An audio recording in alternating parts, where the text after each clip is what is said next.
It'll come as no surprise today, given the selection of music, that the scripture reading is about a river, the river that makes glad the people of God, the river that is a blessing to the world. This river is introduced and explained in the book of Ezekiel, Ezekiel 47, 1 through 12. This is a scene we as readers are joining in progress. Now, some of you will remember that phrase. Back when there were only 3 channels on your television and some breaking news would come over the airways and mess up what you were watching, and then after a little while this pop-up screen would come up. We now join the following program already in progress.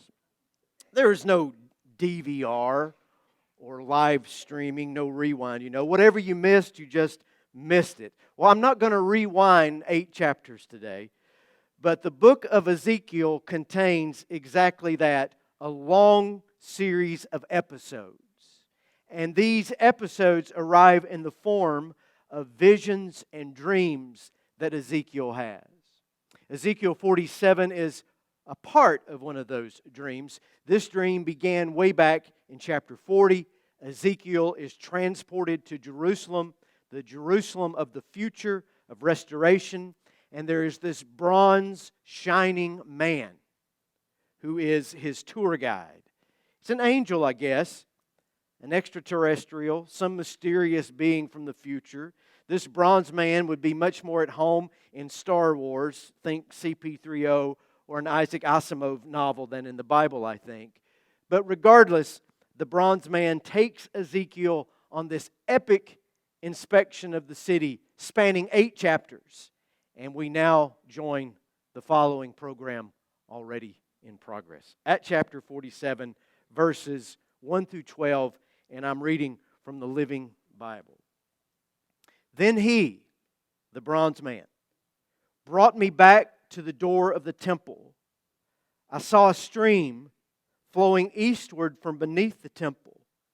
Then he brought me outside the wall where I saw the stream flowing along. Measuring as he went, he took me 1,500 feet east along the stream and told me to go across.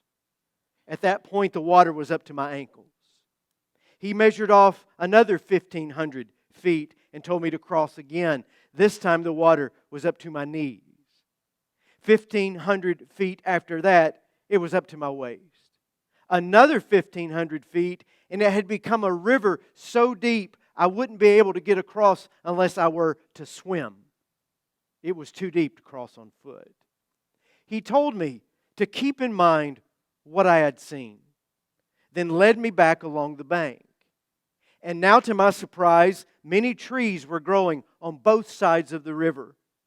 He told me this river flows east through the desert and the Jordan Valley to the Dead Sea, where it will heal the salty waters and make them fresh and pure. Everything touching the water of this river shall live. Fish will abound in the Dead Sea, for its waters will be healed. Wherever this water flows, everything will live. Fishermen will stand along the shores of the Dead Sea, fishing all the way from En-Gedi to En-Eglaim. The shores will be filled with nets drying in the sun. Fish of every kind will fill the Dead Sea, just as they do the Mediterranean. All kinds of fruit trees will grow along the riverbanks. The leaves will never turn brown and fall, and there will always be fruit. There will be a new crop every month without fail, for they are watered by the river flowing from the temple. The fruit will be for food, and the leaves for medicine. The word of God for the people of God. Garrett, can we turn the stage air conditioning down? It's very cold. There are several types of literature genres within the Bible. Gospels, wisdom literature, history, poetry, psalm, song, and of course, there is the apocalyptic literature. In the New Testament, the book of Revelation is apocalyptic. John the writer tells his tales of sea monsters and plagues and seven-headed dragons and galloping horsemen, cosmic upheaval, falling stars. Sometimes when I've read the book of Revelation, it feels like I've been watching a Quentin Tarantino film fest for a while probably ingesting psychedelics. But Revelation is not the only example from the Christian Scriptures. Parts of the Gospels of Mark and Matthew, part of 2 Peter and Jude are also apocalyptic. In the Old Testament, we find the same thing. Daniel, Zechariah, portions of Isaiah and Amos, and the book from which we have read today, Ezekiel. All of these are apocalyptic in nature. It is a genre unique to Second Temple Judaism and early Christianity. All apocalyptic writings, Old or New Testament, have two major characteristics. First, these writings are almost always symbolic.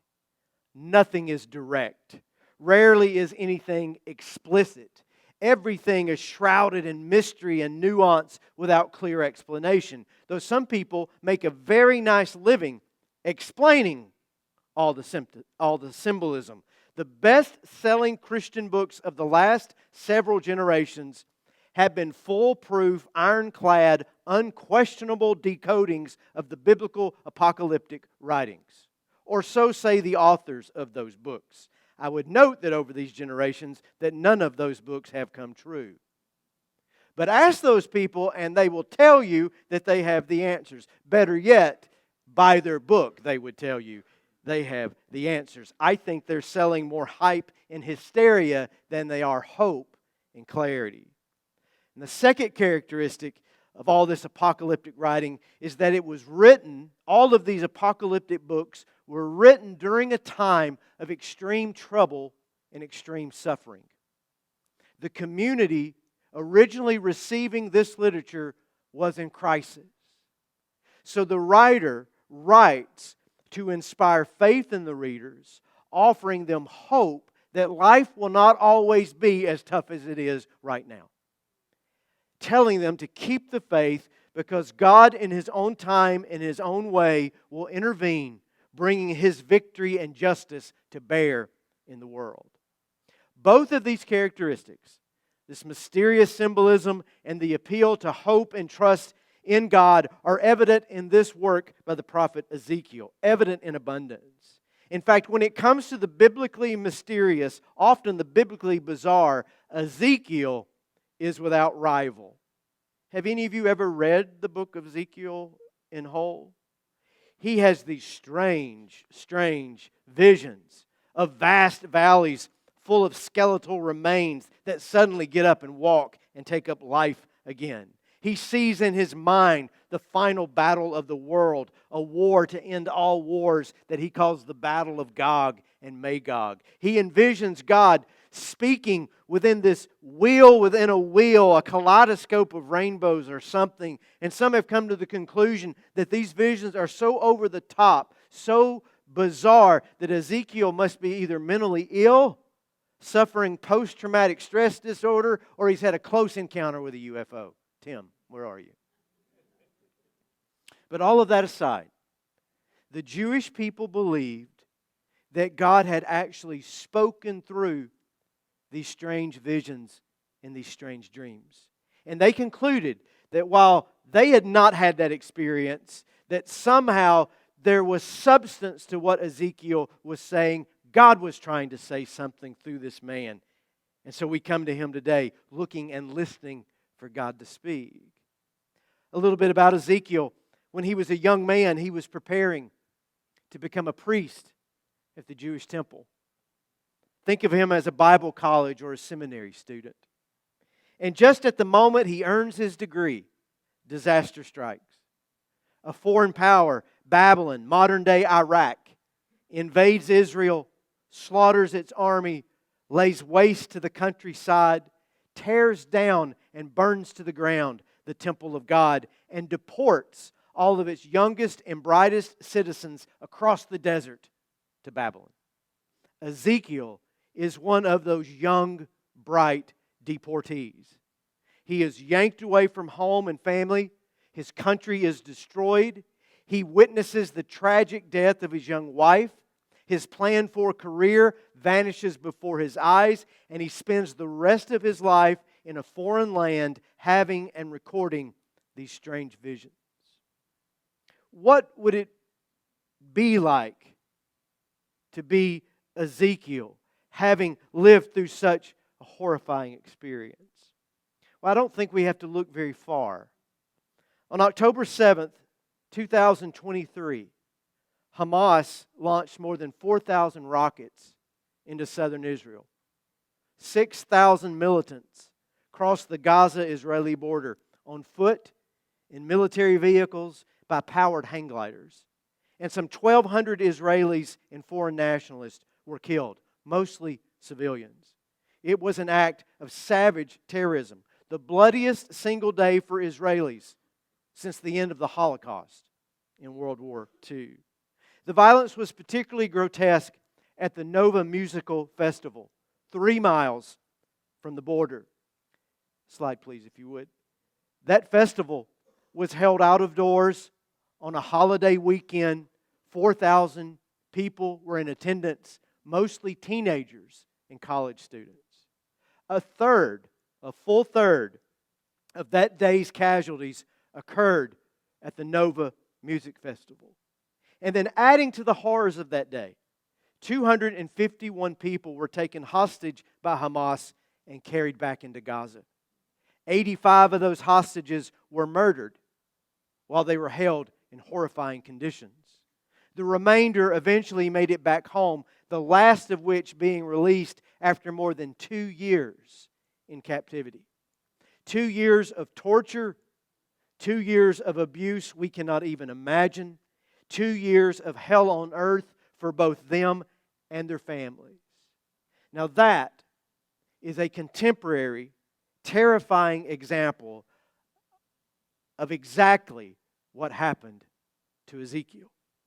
He is torn away from his home by violence. He is carried across the border to a hostile land. He endures and suffers unimaginable abuse, but not for a year, not for 2 years, 20 years. The man never gets back home and dies in that foreign land. All while writing down and circulating these visions that he's had and sharing these visions with others who have been displaced by the same violence that he had experienced. I don't think we should be surprised that Ezekiel's last vision, the one before us today, is that of this beautifully restored temple. Remember, what was his occupation? What was he training to become? A priest. His training and the plan for his life was to serve God and to serve people out of that temple, and now it was destroyed. And when Babylon destroyed that Jewish house of worship, it resulted in the worst possible crisis of faith that those people had ever had. This temple was where God had lived. This temple was a sign of God's presence and power. To be without a temple, in a very real way for the Jewish people, was to be without God. It would be like calling ourselves Christians, but knowing nothing of Jesus. Nothing would exist in our faith without Christ. You follow that? And without the temple, nothing really existed for the Jewish faith. So Ezekiel, seeing this future temple, a new house of God, was more hopeful than any of us can really understand. Ezekiel must have burned up the paper with his pen, writing it all down as quickly as he could after being shown such a sight. And I imagine he was filled with the joy that one day that temple would be rebuilt. Hope was going to be reborn. Faith in God would be resurrected. It would be like the disciples hearing about the resurrection of Jesus on Easter Sunday morning. It would have that same effect. But this temple, this house of worship, was different. This temple had a river in it. And water is pouring out from beneath the altar and out the doors of the building. And Ezekiel is told to go measure it. And at first it's just up to his ankles. He goes a little further, it's up to his knees. Goes a little further, it's up to his waist. Goes a little further, it's over his head. And he has to swim. Let's think of a river closer to us and in our own time that does this exact thing. You ever heard of the Mississippi River? Do you know where the Mississippi River begins? Its headwaters are found in the frozen tundra of Minnesota. A trickle, just a trickle out of a small glacial lake called Lake Ithaca begins the mighty Mississippi. A drop of water coming out of that little lake takes 3 months to make it to the Gulf, covering more than 2,000 miles. And that's not the only drop of water. If you were to be hiking all the way over into western New York State and a drop of your sweat hits the ground, that drop will find its way to the Mississippi River and to the Gulf. If you drop your water bottle while camping in the Great Teton Mountains of Idaho, those droplets will find the Missouri, then the Mississippi, and then the Gulf. The Mississippi River Basin sustains with its water and commerce 50% of the American population. The center of this country would be a desert without it. But in Minnesota, a child can stand in it with the water only up to his or her ankles. And by the time it gets to Louisiana, it's 3 miles wide and 200 feet deep. Do you get the image that Ezekiel is beholding in this temple? The further this water goes, the longer this river flows, the deeper it becomes. It flows out of the temple into the desert and all the way down to the Dead Sea. I don't know if you've ever heard of the Dead Sea. It is the saltiest body of water in the world, 10 times more salty than our oceans. You can swim in the Dead Sea. I have a picture for you of some of our Simple Faith folks a few years ago. They're trying to swim. They're just sitting in the water, and the water holds them up because it's so thick with minerals and with salt. It is, I won't say it's impossible to drown, because I thought my own wife here on the far side of the picture was going to drown in 2 feet of water because she couldn't figure out, just sit down, hon, just sit down. The water's got you. Now, this river of Ezekiel says it's going to go all the way down to the Dead Sea and transform it. Those of you who've ever been in the Dead Sea, you can tell folks, what's in there? Nothing. It is a desert. There are no fish. There are no oysters. There is nothing in it because it is of such salt and toxicity. And then Ezekiel comes along, sees this vision, and says what God is going to do something so significant and so restoring that even the deadest place on the planet will be brought back to flourishing life. And that is the message. I'm not an interpreter of dreams, but I am convinced that Ezekiel's dream for the future is already in place. Not with the construction of some highly advanced cathedral for God with an artesian well inside of it, but with the construction of a people, of temples not made with human hands. God no longer lives in a Jewish temple. God doesn't live in any temple. God doesn't live in a Christian church. God doesn't live in any church. God hasn't been cornered by religion, not any religion. God instead has chosen to make His home within you and within me. We have within us God's Spirit and God's truth. We have inside of us Jesus' words to the woman at the well, springs of living water that will never go dry. The water flowing from the presence of God is the people of God sent out to refresh and resurrect a dead and a parched world. And it's so interesting to me that the further you get from the temple, the deeper the water becomes. You see, we think of it oppositely. Oh, I'm going down there to church on Sunday because that's what it's all about. This is not at all what it's all about. The church is simply a place that we get together, figure out that we're not by ourselves in all of this, maybe get a little motivation, maybe get a little bit of inspiration, but the real work where the water is needed is not inside here, it's out there. And a lot of churches and a lot of Christians spend all their time just going to the building, going to the building, gathering in the building, and it is of no earthly good to a community if all churches do is pile up together. At all. The great Louis Palau said that the church is a lot like manure. Pile it up and it'll stink up the neighborhood. Spread it out, it will enrich the world. That's what this vision is here. To flow out of here each week and to go out into a world that needs life. Now, here at Simple Faith, we've done some real good stuff over the years.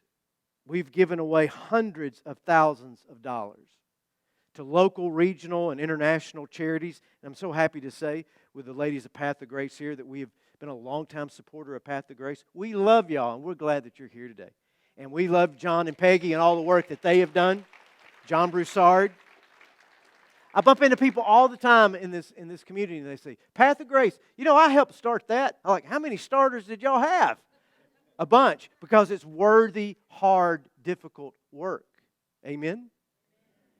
But we try to help, and we've helped some of the poorest of the poor in our own neighborhoods and around the world. We've responded to hundreds of weather disasters, personal crises, wars, serving the least of these. But all of that isn't that hard. Pay attention, write some checks, right? It's not all that hard. You know what's hard? For you to be water and life to the world every day where you live. That's the hard part. But that's where the difference is really made. All of us doing our part in our world. All of us carrying out our vocation right where we live. Everybody you meet these days thinks that something's wrong with the world and somebody ought to be changing it. Well, what about you? What about you?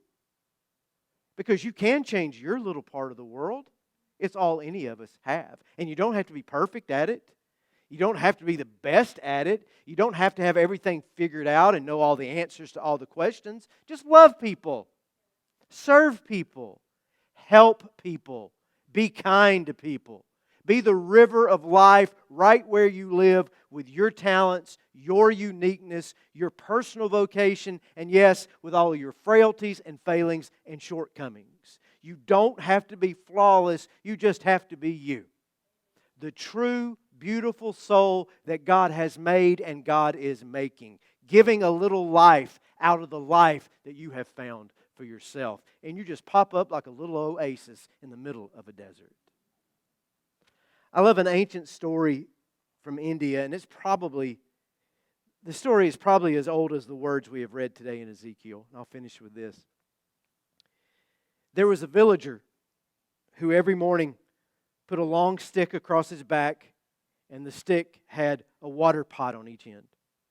And the man would walk about a mile to the river to get fresh water for his family. But these two water pots were not the same. One was perfect, in pristine working condition, but the other one had some holes and it was a cracked pot, right? It was a cracked pot. And by the time the man got home with his water, the pot that was in perfect condition was always full, but the one that had the cracks and the holes in it, it had already lost half of its load on the walk back home. And the cracked pot was so ashamed. It just couldn't do the job it was intended to do, or at least the job was not done well. And so one morning the cracked pot spoke to its owner at the river and said, I am so sorry. I'm so embarrassed that I can't be better at carrying your water. I know you need it at home, and I'm just not very efficient. And the man, apparently unsurprised that a water pot was talking to him, answered and said, on our way home today, I want you to look at the path we are walking. And so the water pot did so. And on its side of the path, and only on that side of the path, there were rows and rows of beautiful flowers. And the man said, do you see all that? I've always known that you were a leaky vessel.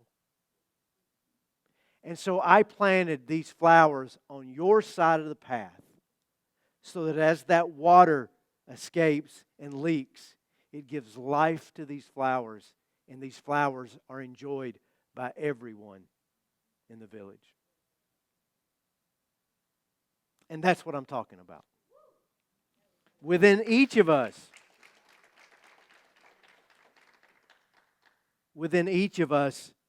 is the water of life. It is healing, it is giving, and the fact that you are a cracked pot only ensures that it gets out and waters the world.